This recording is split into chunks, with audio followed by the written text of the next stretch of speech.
Hi, this is Travis, and I'm going to talk to you guys about handstands and some key points into learning a handstand. We've had some questions about this during the classes, so I'm going to do my best to try to explain exactly what we're looking for. In a handstand, you may find that you kick up and come back down your feet. Kick up, come back down your feet. If this looks normal to you, and you're trying to kick all the way up every time, you're going to end up with the same result. So, first step, learn how to fall over. Learning how to fall over can be scary, so I like to take baby steps. Number one, starting with a headstand fall-over. Crouch down on a nice, safe surface, head on the floor. I'm going to look at the wall behind me, and I'm going to kick my feet up and then over, and I'm going to land in this head bridge position like this.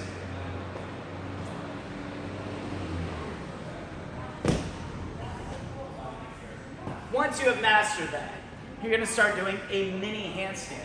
It means your head's going to be just barely off the floor. We're going to try to duplicate the same landing to avoid knocking the wind out of ourselves.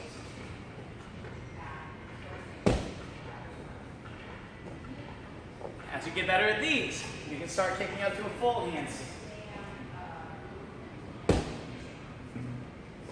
Now you may be asking yourself, well, I'm wondering why we're flipping over straight.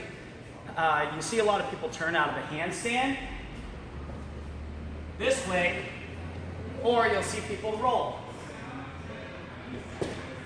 Well, the main reason why we're not doing that is because when you turn, you can't hold a handstand.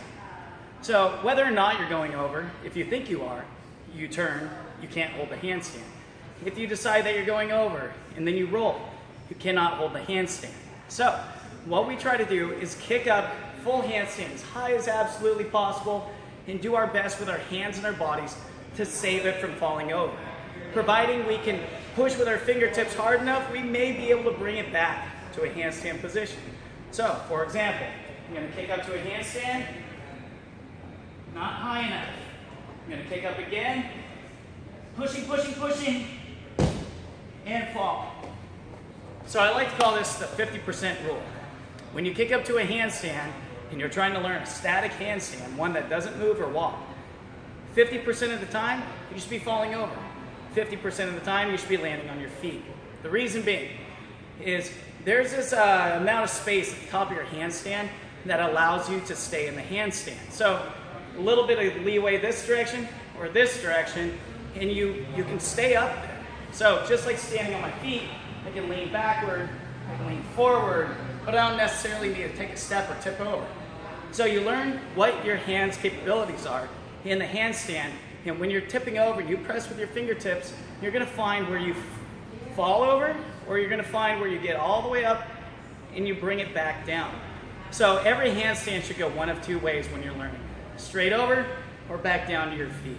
Starting with that, you're going to find that little space at the top where you feel safe.